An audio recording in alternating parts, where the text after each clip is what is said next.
y los programas de control, de prevención,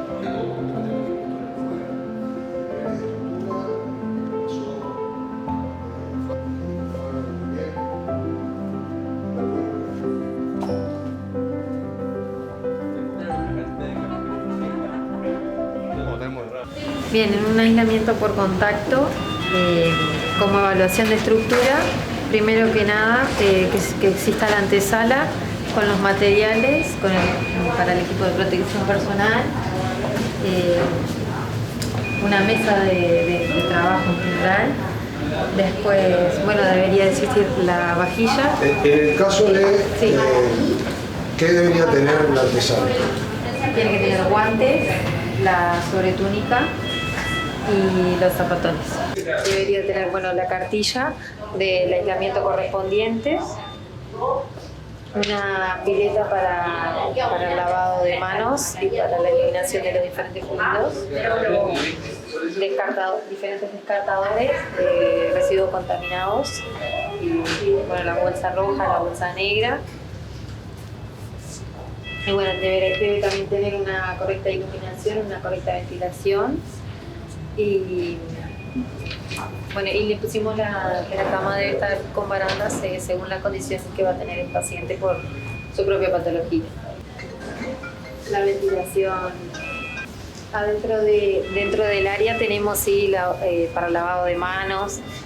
Sí, la bacha es individual del paciente, también la bacha para descarte. Sí, es a través del aire acondicionado. O sea, la ventilación es central. Y acá cuenta con los protocolos, o sea, enfermería y médico cuentan con el protocolo correspondiente para el aislamiento, tienen conocimiento de la vestimenta. Sí, en enfermería en general, igual que en medicina, sabemos cuáles son los reglamentos respiratorios, contacto estricto, y cada uno de ellos se cumple según la demanda del paciente. Bueno, cumple con la higiene de manos, el ingreso, se coloca el equipo acá. ¿Podemos pedir que entre alguien a controlar? Sí, yo justo voy a entrar porque además está sonando la bomba. Pero ingresa, así que está. Si te parece ya...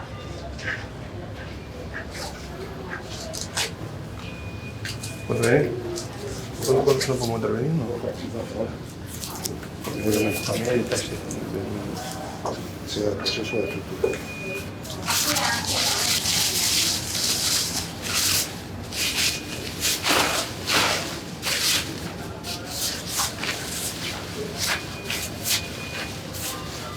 Otra pregunta, el material que tienen aquí dentro del estéril, ahí está, ¿lo reponen una vez por turno, una vez por La idea es que haya lo menos, la menor cantidad posible de material y que sea solo lo necesario.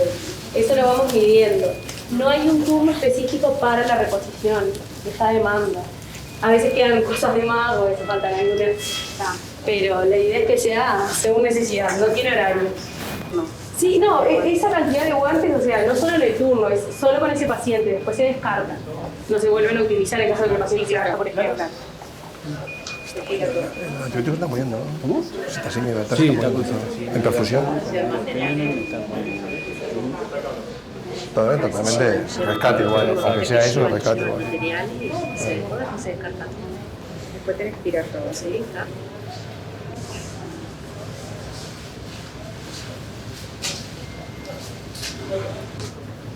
Son pacientes que reciben visita.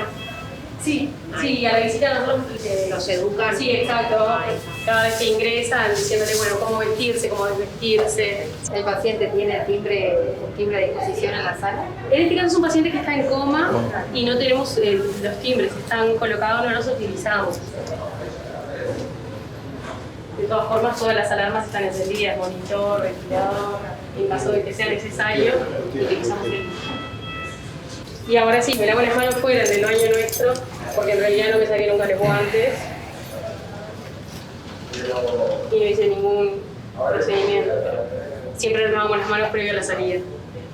Están con las alarmas encendidas, dijiste, ¿no? Sí, las alarmas de todo, monitor y ventilador. No utilizamos timbre, o sea, si el paciente quisiera llamar, de todas formas, enfermería está a pie de cama, es decir, que siempre me colocan que de Marcelo, gracias. Es decir, que si nos llama, lo vemos. que asistimos. ¿El personal auxiliar de servicio con qué frecuencia realiza la unidad? Bueno, una vez al turno de forma protocolizada, pero además a demanda. Por ejemplo, hoy con él tuvimos que ingresar 2 veces. Primero lo bañamos, la enfermería, y segundo vinieron los cirujanos, entonces hubo que volver a ingresar. Si no, en lo posible, una sola vez por turno. ¿Qué criterios usan para la asignación de pacientes? Bien, la dotación de enfermería, si alcanzara en cada uno de los turnos, a este paciente, por ejemplo, lo priorizamos para que quede solo. Es real que tenemos que ingresar de a 2, porque bueno, hay que implementar procedimientos y más, pero si pudiéramos tener con un solo auxiliar de enfermería sería lo ideal. Hoy, por ejemplo, es así.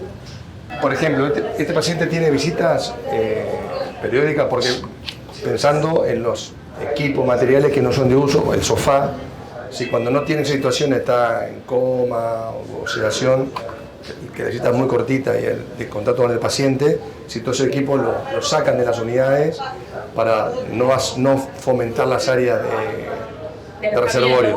Sí. En verdad, el sillón en él se ha utilizado porque el paciente hoy está en coma particularmente porque hace 24 horas que bajó del bloque quirúrgico. Pero no es un paciente que esté...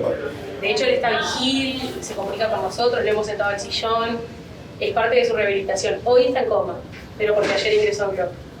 Para que lo tengan en cuenta, es un paciente que tiene 35 días en la unidad de cuidados intensivos, 9 procedimientos quirúrgicos y obviamente totalmente independiente.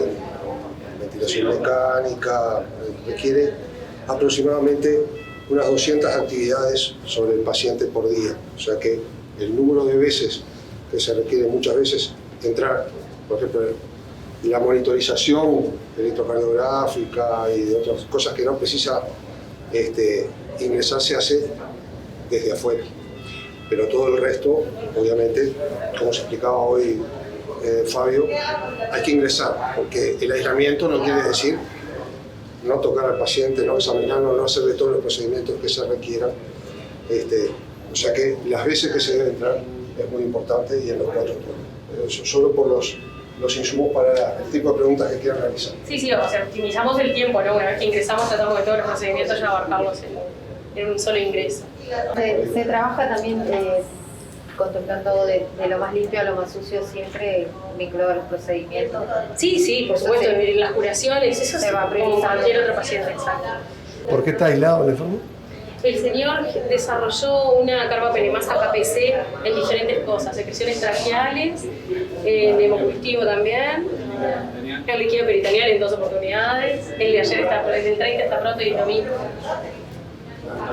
¿Y está con antibióticos los habituales para...? No, está con un tratamiento que no es de los más habituales que utilizamos en el servicio, que es Tacimimab y Bactam, que fue un recurso que solicitó la compra externa. Pero bueno, es como un tratamiento para este tipo de microorganismos con extremada resistencia, digamos, a los antimicrobianos más habituales que utilizamos en el servicio. O sea que eso es importante, está colonizado o infectado por una bacteria extremadamente difícil de tratar, con un antibiótico que se ha tenido que comprar afuera del país porque no hay. O sea que partimos de un enfermo o de una situación crítica, ¿no? Porque esto no se puede diseminar. Exacto. Si esto se disemina, un poco más de entonces ahí empezamos con el paciente, ¿no? Entonces eso implica también toda la rutina, entiendo yo, de asistencia, sin perder la asistencia con el paciente, pero no es un enfermo protectivo, un contacto porque tenía una BLE, una beta-lactamasa entendido, sino que acá hay una situación crítica por el microorganismo. Entonces todas las acciones tienen que estar muy bien pensadas. Tengo una pregunta. Con respecto a este tipo de pacientes, ¿no? ¿Qué equipo médico es el que lo atiende? Porque yo, siendo un hospital escuela, o sea, ¿estudiantes entran a ver a ese paciente también o hay alguna restricción con respecto a estos pacientes? Lo que decía el doctor, el aislamiento es estricto, entonces, por ejemplo, los cirujanos cuando vienen evitamos el ingreso de residentes, de internos, tratamos de que ingrese quien necesite realmente valorar la situación del paciente o hacer el procedimiento, así también el flujo es menor, exacto, sí. Lo mismo con otras disciplinas, ¿no? O sea, medicina intensiva lo mismo, todo. Entendiendo que de manera asistencial hay que brindarle todos los cuidados necesarios, tenemos que minimizar el riesgo que exige digamos, el contacto con este tipo y la diseminación probable de este tipo de microorganismos. Entonces, minimizamos el riesgo con la menor cantidad de ingresos posibles y de la personal la menor cantidad dentro de todo lo posible. En ese sentido, el equipo asistencial, lo mismo, el equipo médico entra, intentamos que los residentes no ingresen habitualmente los cargos que los médicos tratantes, digamos, una mañana, sino también en la tarde. ¿La enfermería rota mucho en el área? No, el sector tiene una rotación mensual bastante escueta y en verdad eso ayuda a que conozcan las medidas de bioseguridad extremas. Sí. De alguna manera, la elección de esta ronda de seguridad, que es el tema del control de infecciones y prevenir el evento adverso de las infecciones asociadas a la asistencia sanitaria, es una cosa muy importante para nuestro hospital. Baste ver que tenemos no solo la presencia del encargado del Servicio de Infectología y Control de Infecciones, sino el director del hospital, la adjunta, la licenciada Inés La Vega, y está la dirección del servicio acá, preocupados por todo esto. ¿Por qué? Porque tiene impacto sobre el paciente, el morbo y mortalidad, porque tiene impacto en la dificultad de asistir a los otros pacientes por la sobrecarga de trabajo que genera sobre los mismos, porque genera aislamiento con respecto a sus seres queridos y porque además implica costos para la asistencia desde el punto de vista del monitoreo, del tratamiento y de lo que es la prolongación de la estancia de estos pacientes en el hospital. Y estamos todos nosotros preocupados por ello. No sé, Gerardo, si querés hacer alguna reflexión o... No, la reflexión es que este CTI, el cuidado intensivo, es una de las más modernas que tiene el país. Nos vienen pacientes de todo el país, con diferentes tipos de patologías, diferentes tipos de infecciones también. Por eso es tan complicado a veces el manejo de estos pacientes y tan riguroso que hay que ser muy estricto en esto. Conseguíamos hacer la... No sé si quieren preguntar algo más. Si no, nos vamos a pasar. Discutimos un poco sobre lo que vimos, hacemos un raconto y después vemos algo sobre lo que es ronda de seguridad. ¿Cuántos días lleva desde Con el aislamiento, creo que desde la primera semana, aproximadamente 30 días, tiene seguro de aislamiento. Sí.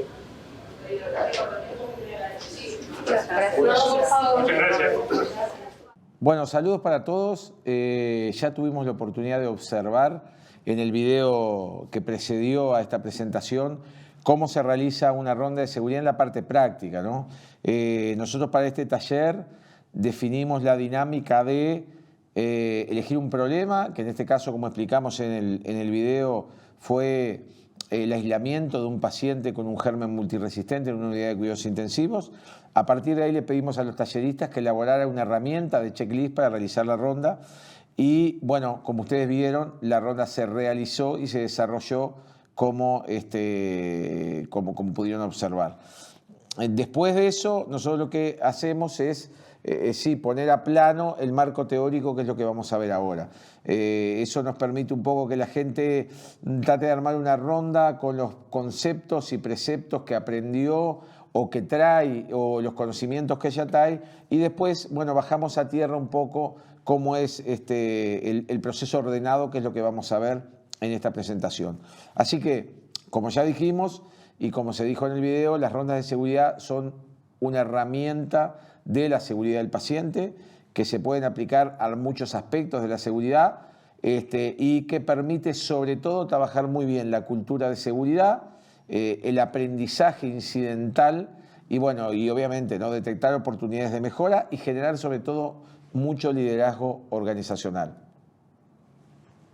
Entonces, en esta presentación vamos a ver qué son las rondas de seguridad, cómo las implemento, qué impacto tienen y qué lugar hay para la innovación o la investigación futura. Entonces, como dijimos, la ronda de seguridad es una herramienta de seguridad que impacta muchísimo en la mejora de la cultura de seguridad. Y como ustedes saben, la cultura de seguridad es fundamental para que se sostengan las buenas prácticas y las herramientas de seguridad aplicadas en una organización sanitaria. Nosotros podemos definir una buena práctica, diseñar herramientas para controlarla, y si no se genera una cultura de seguridad sostenible, cuando aflojamos los controles, cuando el tema pasa de moda, rápidamente cae la buena práctica y volvemos a lo anterior. Entonces, el objetivo de desarrollar una cultura de seguridad es de afianzar las buenas prácticas en seguridad. Obviamente que fomenta mucho el liderazgo participativo. Como dijimos, las rondas de seguridad dan un mensaje muy claro de la importancia que la organización le da a la seguridad y genera muchísimos liderazgos, ¿ah? A todos los niveles, desde los gerenciales hasta los liderazgos clínicos. Y obviamente que potencia el trabajo en equipo y sin duda que además potencia la comunicación efectiva. Hay dos grandes recomendaciones para realizar las rondas de seguridad, y es que es fundamental que en las rondas de seguridad participen las jefaturas o participen incluso los directivos del hospital de preferencia. ¿Qué objetivo tiene esto? Primero, hay un objetivo cultural, que es un fuerte mensaje de la importancia que le dan las jefaturas de un servicio o los directivos de un hospital al tema de seguridad, participando de estas actividades y conociendo de cerca determinados procesos. Y segundo, porque cuando nosotros realizamos una ronda de seguridad y esta ronda de seguridad identifica oportunidades de mejora, imagínense en cuanto al video que vimos, si hubiéramos realizado la ronda de seguridad como se realizó, viendo las condiciones para aislar un paciente con un microorganismo multiresistente y no hubiera habido alcohol gel en las unidades, es importante que las jefaturas estén, que los directivos del hospital estén, porque detectan que, bueno, a ver, ¿por qué no hay alcohol gel? ¿Es un problema de dispensación o es un problema que el hospital no está comprando lo suficiente? Y eso permite que estén presentes las personas que pueden solucionar el problema. O sea que la participación de jefaturas y de directivos hospitalarios en la ronda de seguridad está demostrado que es fundamental. Y la ronda de seguridad no es más que una auditoría en tiempo real, pero con características especiales. Tiene el objetivo de detectar fallas, tiene el objetivo de detectar oportunidades de mejora, pero tiene un objetivo muy importante que es la educación incidental. El objetivo de la ronda de seguridad es que cuando yo detecto que algo se está haciendo mal o que algo falta, yo en ese momento hago una ronda con el personal, discuto el tema, lo pongo a plano, escucho las opiniones del personal asistencial, del personal de primera línea que está con el paciente, escucho sus problemas, lo que ellos me plantean y reflexiono sobre cómo puedo hacer para que eso que está mal empiece a estar mejor. O sea que la ronda de seguridad es sí una auditoría en tiempo real, pero tiene episodios de educación incidental que son fundamentales. Y por supuesto que las rondas de seguridad mejoran la comunicación a todo nivel, con las jefaturas y a nivel del equipo asistencial. Y la ronda de seguridad se puede complementar con briefing, como se hizo previa a la ronda que ustedes vieron, donde la gente escuchó o estudió sobre el problema. En este caso se les presentó el problema y se les plantearon las principales características técnicas que deben tener los aislamientos, y a partir de ese conocimiento hizo un briefing sobre cómo iba a ser la ronda. Y por supuesto que después también se puede aplicar un debriefing a posteriori de realizar la ronda, como también se hizo en el taller. Pero estas herramientas son herramientas complementarias de la seguridad y que mejoran mucho la comunicación y el trabajo en equipo. Entonces, en definitiva, ¿qué son las rondas de seguridad? Ya sabemos que es una herramienta de seguridad, pero es una herramienta efectiva. Y es efectiva sobre todo para que los líderes de la organización den mensajes claros de preocupación por la seguridad. Y eso fomenta mucho la cultura de seguridad. La cultura de seguridad se construye de arriba hacia abajo, o sea que los mensajes que dan las autoridades son importantísimos. Y el mensaje de que se jerarquiza organizacionalmente la seguridad en la asistencia de los pacientes es una prioridad y es de una importancia estratégica fundamental. Y por supuesto que apunta a tratar de construir como hemos hablado ya, una organización altamente fiable o de alta fiabilidad. ¿Pero qué necesitamos para que esto se dé así? Bueno, necesitamos un ambiente respetuoso, ¿no? Si se es muy imperativo en la realización de la ronda, si se es muy imperativo en la observación de una falla, si la actitud con la que van las jefaturas del hospital es de desidia o apurados, o sin ganas de intercambiar opiniones, obviamente que no se va a generar el efecto deseado de la ronda en lo cultural fundamentalmente.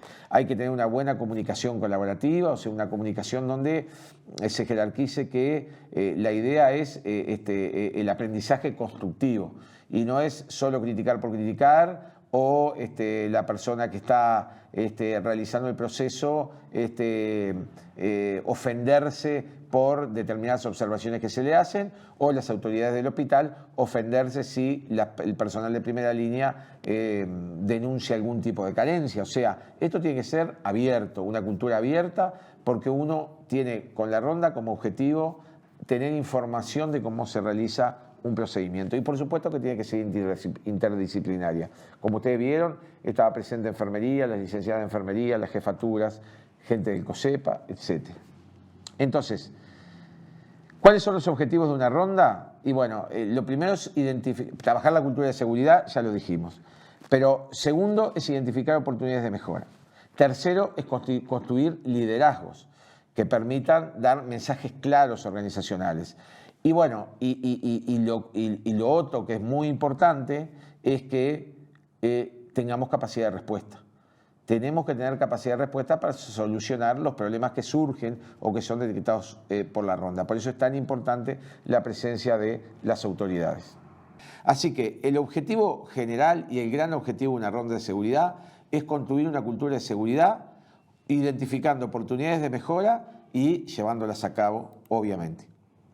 El alcance es, bueno, la aplicación de la ronda se puede aplicar en varias áreas de la medicina y se puede aplicar a varios aspectos o varios procesos, ¿tá? Pero básicamente nos parece que esto es una herramienta de gestión clínica para aplicar en un hospital o en determinados servicios de un hospital. Por supuesto que tiene ciertos requerimientos, hay que conformar un equipo, como dijimos es fundamental, conformar un equipo multidisciplinario con conocimiento de la tarea que se está auditando, porque la tarea es también, como dijimos, hacer educación incidental. Entonces hay que saber cómo educar, hay que tener un buen conocimiento de cómo se deben hacer las cosas. Las rondas se planifican, como ustedes vieron en el taller, donde nosotros preferimos obviamente siempre hacer primero el taller y después la clase teórica, porque nos parece que eso rescata de las personas mucho más la naturalidad con la que armarían el procedimiento sin haber visto esta charla previamente y volcando un poco el conocimiento que tienen de la temática hasta el momento. Entonces, cuando se tangan con algún problema, después obviamente se ve el análisis teórico y eso permite hacer un mejor aprendizaje y una mejor fijación del concepto de ronda. Pero la ronda se planifica, hay que reunirse, hay que ver qué herramienta vamos a utilizar. Habitualmente se utiliza una checklist. ¿Una checklist para qué? Para no olvidarnos de los aspectos más importantes que queremos evaluar en determinado servicio o en determinado proceso. Después hay que ejecutar la ronda. ¿Qué característica tiene esto? Bueno, la ronda obviamente hay que ejecutarla sin previo aviso. No perdería un poco de gracia la ronda si nosotros avisáramos vamos a ir a hacer una ronda de seguridad tal día en el horario de la mañana. La ronda debe realizarse, debe ir variando de turnos, debe ir variando de días, hasta que uno considere que el proceso está suficientemente evaluado. Y después las acciones posteriores, que son importantísimas, que es qué oportunidades de mejora yo identifico y cómo las llevo a cabo, vuelvo a evaluar los resultados o el impacto que tuvieron las rondas y los cambios que se devienen de esa ronda y vuelvo a aplicar el concepto o, si considero que ya logré el objetivo, cambio de temática para la ronda. Entonces, ¿cómo conformamos el equipo? Como dijimos, integrantes de la dirección hospitalaria, es vital que participen. De hecho, van van familiarizándose con determinados formatos de trabajo, procesos que muchas veces no conocen. Dirección médica del servicio, dirección de enfermería del servicio, integrantes del COSEPA institucional y los responsables, las personas con mejor conocimiento del proceso o problema involucrado en la ronda. Entonces, acá está la implementación, hay que tener una estrategia, hay que tener los objetivos, ya vimos cuáles son, hay que identificar las oportunidades de mejora y hay que lograr en definitiva una mejora de la asistencia o del proceso que nosotros estamos evaluando con la ronda. ¿Qué hay que tener en cuenta dentro de la implementación? Que si las rondas no se implementan adecuadamente pueden ser contraproducentes. Si nosotros hacemos una ronda punitiva, si hacemos una ronda con el objetivo de no de educar ni de hacer educación incidental, sino que de dar clases o exposiciones magistrales, eso va a ser contraproducente, no va a generar un liderazgo adecuado. Debemos definir el equipo de trabajo y elaborar instructivos, porque la ronda tiene que tener una redacción de su proceso, tiene que tener construido una planilla de control. Debemos tener obviamente apoyo de la dirección del servicio y del hospital, porque si no, no tendría sentido. Y antes de implementar, como siempre decimos, tenemos que saber que tenemos capacidad de mejora. Si no tenemos capacidad de mejora, hasta no lograrla es mejor no hacer nada, porque si vamos a detectar fallas y después le vamos a tener que decir a la gente que no podemos hacer nada por eso, esto también puede resultar contraproducente. Entonces, como dijimos, las recomendaciones se debería hacer en todos los turnos. Una ronda no debe durar más de 60 minutos porque no se olviden que lo están haciendo sobre el territorio, sobre el paciente, con gente que está trabajando, asistiendo a ese paciente o realizando ese proceso. No le podemos quitar demasiado tiempo de su trabajo, o sea que no se recomienda que una ronda dure más de 60 minutos. Hay que definir los sectores y hay que aplicar el instrumento que previamente elaboramos, como elaboramos para el taller. Después de definido qué íbamos a evaluar, se elaboró una herramienta para aplicar durante la ronda. Entonces, ¿qué podemos controlar con las rondas? Bueno, podemos controlar muchas cosas. Aquí estamos mostrando el ejemplo del sistema de control de las rondas en cuidados críticos. Y vean que se pueden controlar desde registros en la historia clínica, pasando por la medicación y su administración, pasando por procesos como la realización de vía venosa central o el cuidado de la vía venosa central, controlando, por ejemplo, del área respiratoria, la presión de neumotaponamiento, el balance hídrico, la nutrición enteral, el posicionamiento de la cama para prevención de la neumonía, las medidas de prevención de UPP, como que el colchón inflable existe y que esté bien inflado, las medidas de curación y prevención de UPP, la fijación de los pacientes, que es importante, etcétera. Bueno, las modalidades ventilatorias, el adecuado uso del ventilador, que las alarmas estén encendidas, también las alarmas del monitor. Hay una cantidad de procesos vinculados al paciente crítico y sobre todo esas medidas que tienen que estar siempre presentes que se pueden ir controlando mediante rondas de seguridad.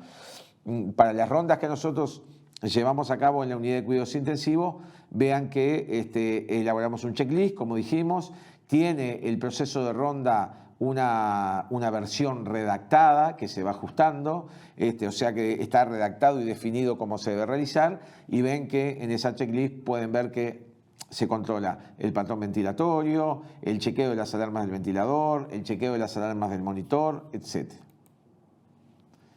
Ahí pueden ver el chequeo del neumotaponamiento, la higiene bucal, la prevención de UPP, la inmovilización del paciente, la calidad y el uso de las barandas de la camilla. Y vean que, como siempre, hay una pequeña descripción de lo que vamos a controlar. Tenemos un espacio para ver si se está cumpliendo, si no se está cumpliendo o si no aplica. Hay pacientes que no están ventilados, entonces todo lo vinculado al neumotaponamiento no va a aplicar. Y las observaciones, que son muy importantes. Como dijimos, esta checklist se aplica, pero las cosas que encontremos que no están bien, por ejemplo, si encontramos que la cama no está en la posición adecuada, debemos hacer una educación incidental con los responsables de ese paciente, con la enfermería, con la licenciada de enfermería y con el médico a cargo de ese paciente. El objetivo de la ronda, o la ronda mejor dicho, se enriquece muchísimo si hacemos educación incidental. Vean que esto es un ejemplo de una ronda de seguridad que nosotros habíamos enfocado en lo que nos parecía los controles más importantes que debe tener el paciente neurocrítico. Y un déficit importante que teníamos era en el balance hídrico. El balance hídrico es de gran importancia para los pacientes críticos, sobre todo los que tienen más días de estadía en la unidad de cuidados intensivos y en determinadas patologías aún más. Y vean que en el 2015 teníamos un 40% de cumplimiento del balance hídrico. Después de la aplicación de las rondas, logramos que, mediante educación incidental, mediante que la gente que no sabía preguntara, que la gente se preocupara y obviamente que la gente también sabe que eso se estaba controlando, logramos en el 2019 que un 90% de los pacientes tuvieran el balance hídrico y eso no es un problema hoy para nosotros. ¿Cuáles son los no o los nunca? Bueno, nunca debemos realizar rondas con el solo objetivo de la vigilancia, como dijimos. Hacer una vigilancia sin avisar que estamos haciendo la ronda, entrando a la habitación del paciente, mirando las cosas, anotando lo que está mal y retirándonos. Eso no es recomendado y no funciona. No debemos realizar rondas con una jefatura desinteresada porque los mensajes y el interés que vean en la jefatura durante la ronda es todo un mensaje cultural, es todo un símbolo y eso construye, como dijimos, liderazgo. No nos debemos ofender. No nos debemos ofender si la gente nos dice que hay determinadas cosas que no se hacen porque hay algún aspecto del servicio organizacional que funciona mal o porque le falta algún material y no se deben ofender, obviamente, los funcionarios con los que estamos participando en la ronda si se hace una educación incidental. Y no debemos concentrarla solo en un turno o en el turno que nos quede mejor, porque la ronda debería llegar a todos los turnos y todos los funcionarios. En cuanto al impacto, como dijimos, hay trabajos del 2018 que muestran que la ronda realmente impacta sobre los principales dominios de la cultura de seguridad. Impacta sobre el trabajo en equipo, impacta sobre una mejoría del clima de seguridad, impacta sobre una mejoría de la comunicación, impacta incluso sobre el burnout del personal. Cuando la gente se siente participando de esas actividades, cuando la gente siente que hay actividades para mejorar el entrenamiento en determinada medida y cuando la gente después ve que eso se hace mejor. ¿Y cuáles son las posibilidades futuras para las rondas de seguridad? Bueno, se pueden hacer rondas de seguridad, pero de procesos. Se puede definir un procedimiento, por ejemplo, y se puede hacer la ronda mientras se realice el procedimiento. Y se pueden hacer rondas sobre aspectos vinculados a la transferencia de información, o sea, a cómo yo transfiero información sobre un paciente de un sector a otro y cómo yo transfiero la responsabilidad de ese paciente cuando un paciente va de la emergencia a piso, de piso a la casa o de CTI a piso, etc. Bueno, y eso es todo lo que teníamos para mostrarles con respecto a lo esencial o los principales aspectos a tener en cuenta para realizar una ronda de seguridad como la que ustedes vieron en el video.